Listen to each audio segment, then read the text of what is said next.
kihe kintu kigoye mu bijanye n'amatongo uri kurakora?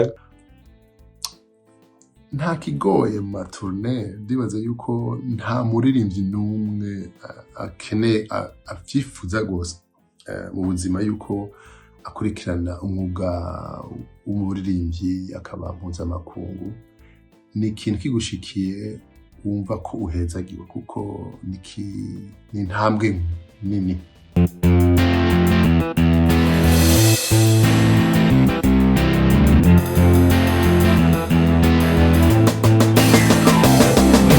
Sisi bakunze open mic, my name is Patrick.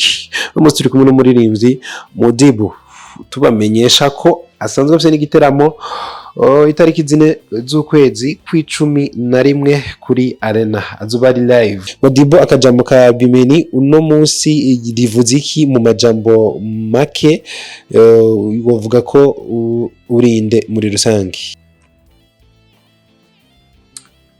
Ndi Burundi, nkaba maze imyaka myinshi mba hanze y'igihugu, nkaba ntuye mu bwami bwunze ubumwe, hamaze imyaka itari mike.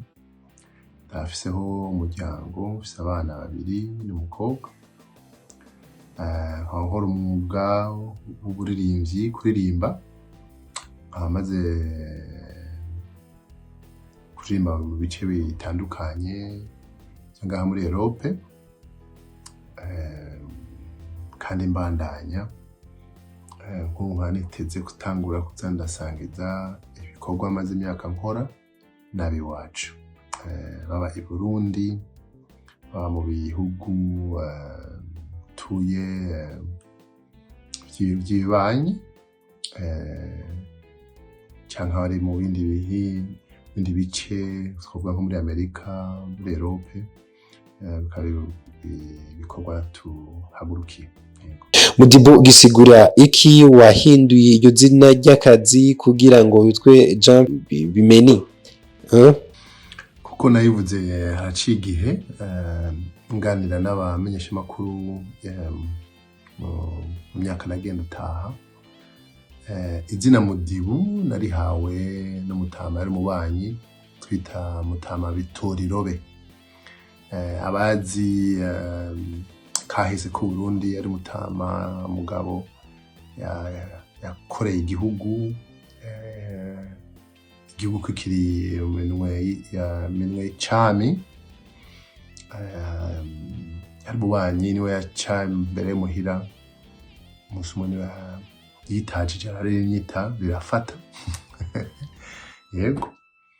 Hama igituma nahinduye izina kuba kuri Mudibu nkaja kuri JP Bimeni nuko natanguye igikorwa gishasha n'ababaye no mu Faransa no muri Espagne, tugira muziki bita classic soul music, ifise imizi muri Amerika. Maze imyaka kuba mu myaka cyane 1960. Ni imiziki yubahwa n'abirabure na bose ahubwo, kandi yakoze igikorwa kinini mu ngwano yo kubohora abirabure muri Amerika. N'ubu bikibandanya kuko benshi abakora icyo twita genre ya muziki zose mpuzamakungu hari ukuntu bafise bubaha ico gisata ca genre ya classic soul, kuko nkuko bavyita ngo n'umuziki w'umushaha.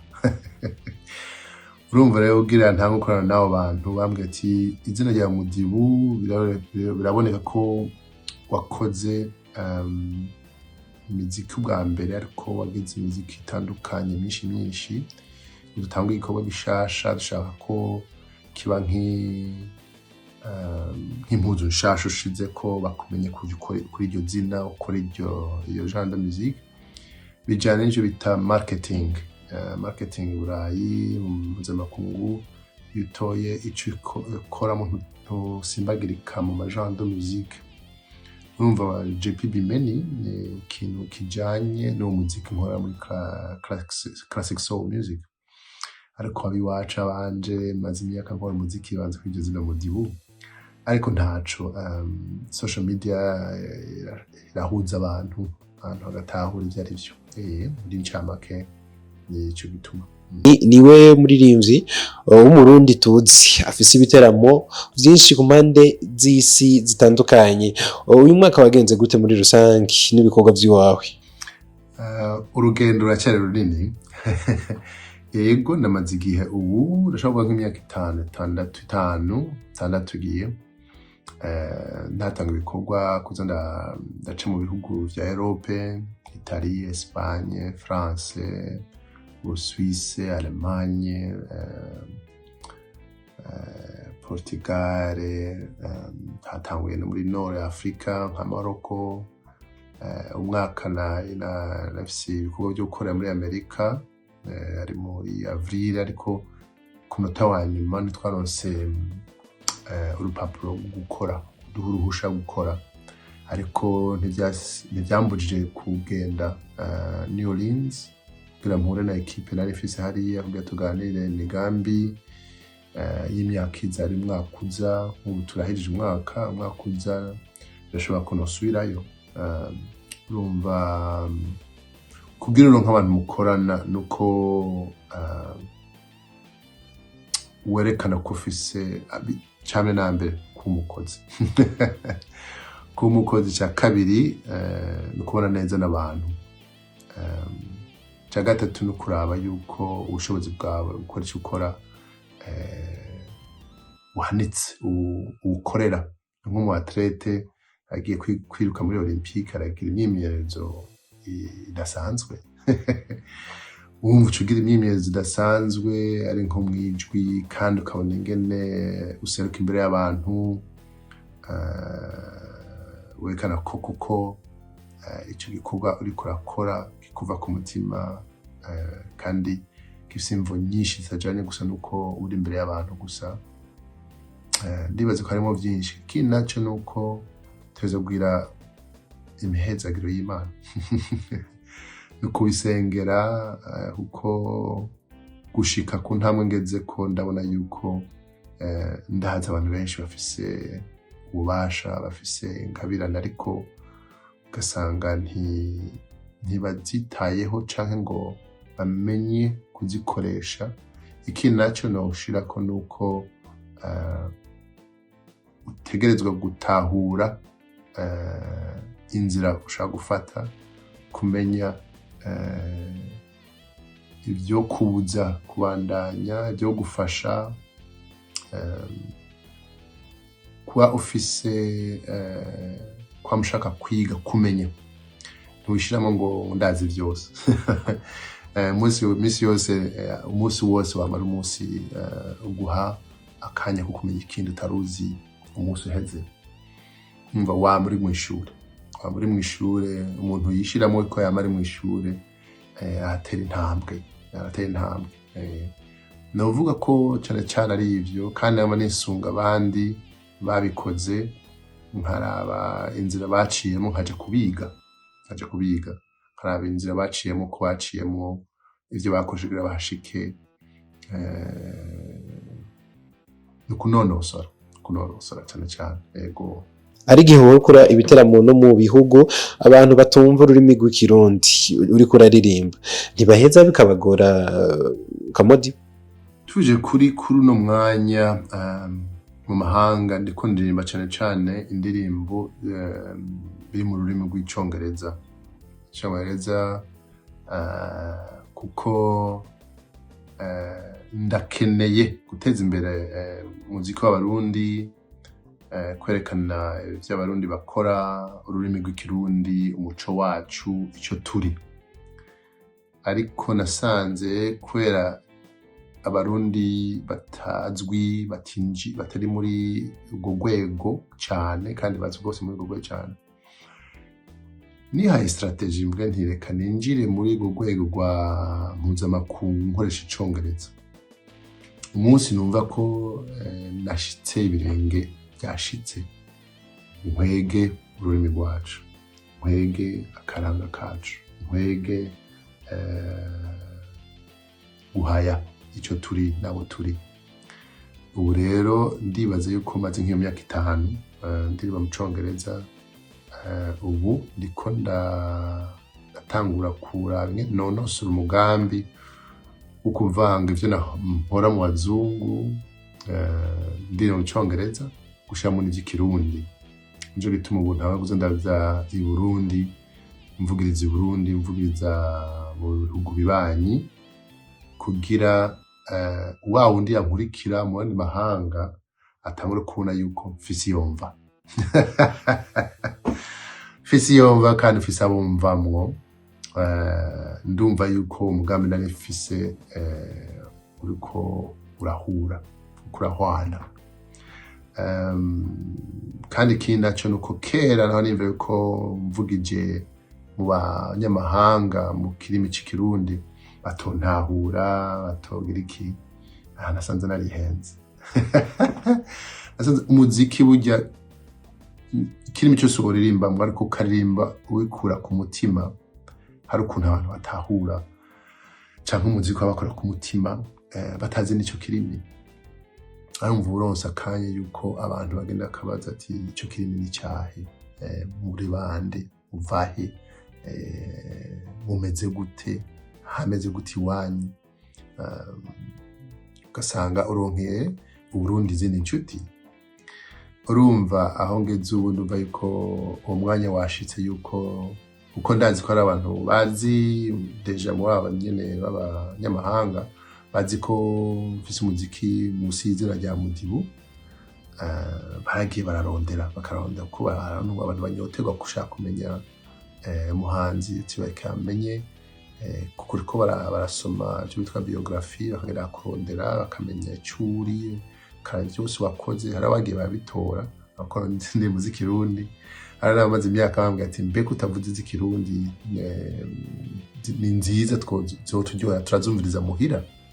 Nico nyene bimpaye rero nizo ngoga yuko kugerageza maze imyaka nkora gutanguye kuja hamwe, kumva yuko umwanya washitse hageze yuko mfise ikibanza ku rwego mpuzamakungu, n'ikibanza cy'uko noshiramwo indirimbo z'ikirundi, nkahageze Burundi nkabishira imbere. Ivyo yari strategy. Ni kihe kintu kigoye mu bijanye n'amatongo uri kurakora?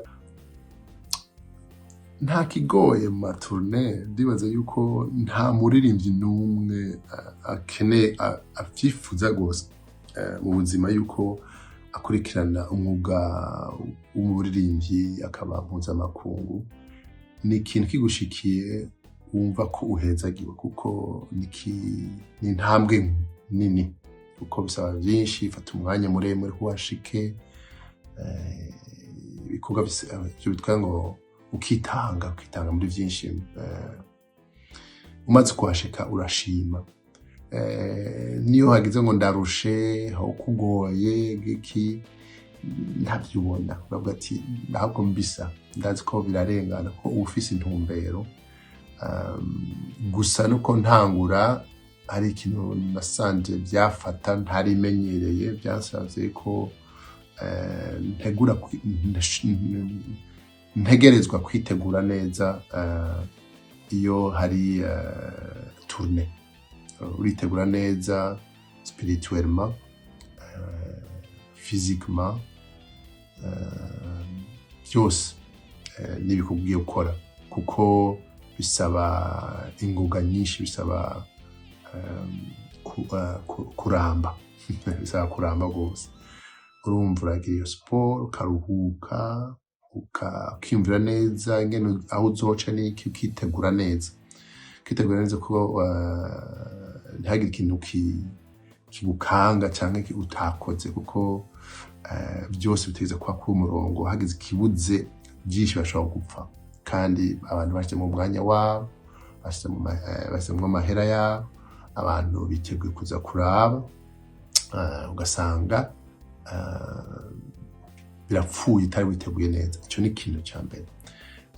Mu ntango nagenda nsitara, ariko ndaheba ndafata umurongo. Ndavuga ko noba mfise akantu nzi ingene nitegura iyo hari ibikorwa niteze gukora. ahandi naho atarantu bakugoye cyangwa bagira iki nabo nyene ufise intumbero nezi aho uhagaze n'ivyo urimwo ntutumwanya. Ni ikihe kintu ukundira amatongo yawe uriko urakora mu mpande zitandukanye yaba kw'isi yose aho ugenda uraca? Ikintu nkundira amaturne nuko ndibuka kera nkiri umwana muto 13 mfise imyaka 13 ukuntu nahora mfise indoto ngo nzoja i Burayi, nzoja makungu ngira umuziki ngira iki. Haraciye imyaka nisanze imbere kuri sene ndi imbere y'abantu isinzi nibuka ya ndoto ndavuga nti wow, Imana ni nkuru. Imana ni nkuru. Iyo Imana ibonye ko ufise ikintu ku mutima gose ubirota ubishaka gose iragucira inzira. Ico ni ikintu maze gutahura gose ngene Imana ikora. Ico ugira gusa nuko utenyenye, naho utenyenye ntiwicara wisunga ibikorwa. Urumva ndibuka yuko mba i Burundi, naho ndaye i Burundi nkabona ingene abantu bijiriwe bikambabaza ku mutima nk'ibintu kuki abarundi twijiriwe nkumenga turagowe nk'iki. Nkaba mvuga nti je ndakeneye kuja kuraba amahanga ingene abandi babayeho kuko ndazi yuko umunezero ubaho, kubana neza bibaho, gukundana bibaho.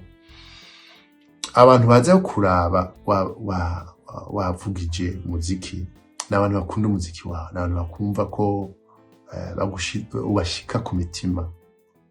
Iyo baje hari urukundo ko ndakunda kuheza mpejeje kuvuza umuziki nja gusinyira abantu nk'ama CD baguze cyangwa ama vinyle baguze, gufata akanya kaganira nabo ivyo bakora iyo bava, ugasanga abantu bafashe inzira bafashe amasahane 5 abafashe indege baze mu kindi gihugu kukuraba.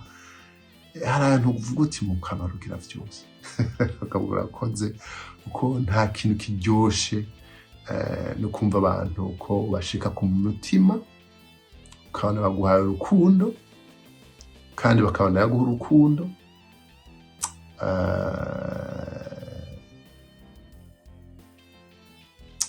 Novuga ivyo.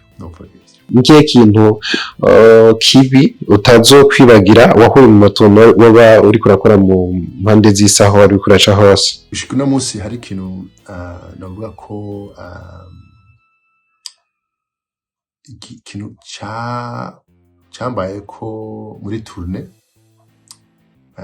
cyanezeye birenze gushikaho nkorora n'amosozi ndarira imbere y'abantu ndarira imbere y'abantu mba nyene biranga. Hari mu gihugu ca Itali aho twagiye kuvugiriza ahantu bita Sardinia, hari muri kampanya ruguru. Urugendo rwari rurerure mbaza abantu nti mbe turashika ntidushika ahantu tugiye ku muherori he. Ariko dushitse sangana akantu akavirage gatonya nyine abantu bakindavye n'abantu bava he ko ari hatoya atabantu, ariko hariho bamaze kugira sene ari ahantu hari amazi atemba mu misozi hasa neza n'ukuri. Twicara batwakira kivyeyi hameze neza, ari village abantu bashika nka 104 gusa. Afise agatsinga gafatanye uturadio muri village hose, hama ariko umuziki n'akavurime gatonya hose, village yose umuziki umwe, bose umvuza umuziki umwe 7 jours, chaque jour tous les jours umvuza umuziki. Aho utembera hose umva akaziki. Ndavuga abantu ntahantu hahimbaye gose, batwakiriye neza. Hama bavuga ati abana bo bwa muri village bose bavuza umuziki, hariho ekole bashaka kukwakira. Ngiye ahantu twavuga ko ari iraro ry'amafarasi, sanga abana nka 5 bavuza piano, 3 bavuza batterie, abanga bavuza violine, abandi bavuza basse, umwe wese afise instrument. shitse aho nsanga barikwabuza indirimbo zacu instrumental matavuririmba batwakira bavuza indirimbo zacu hari ukuntu wumva igishika baguhaye biranka ntangura kurira barampoza bamwe ati bana bashaka ko uririmbana nabo ko bavuga iki ndagenda imbere ndagerageza kuririmba naho amasozi yari yandenze biheza aho hari ukuntu bashira amameza bose hanze bagasangira abakuze abato batama ugasanga ni banyokuru n'abasokuru bariko barateka bagaburira abandi abakobwa bato bafasha abahungu bafasha ukumva ko abantu bari hamwe kabisa. Ico kintu sinzopfa ndacibagiye kunicaye aho na concert après twaye guhejeje gufungura navuye mvuga nti burya abantu mudasangira urukoba mudasangiye ururimi mudasangiye ibice mubamwo abantu bamara abantu twese dukeneye bimwe dukeneye urukundo dukeneye kubana neza dukeneye gufashanya gusangira aho navuye ko ni cya kintu navuze nti yavuye i Burundi vuga nti jenge kurondera handi ndabe yuko ivyo mfise ku mutima no mu mutwe bibaho nico nkunda rero ni ku muri tournée kuronka izo nyinshi ukumva ko iyi si umuntu arondeye neza arabitora akabibona kandi kakwereka yuko hariho ukuntu umuntu kubaho neza cyane mu mahoro mu rukundo. Mudibu urakoze cyane ikiganiro ari open mic. Murakoze namwe murakoze kwa mwampaye kino kiganiro nawundi tuzosura tuganire kandi namwe mugire umunsi mwiza. Bless you.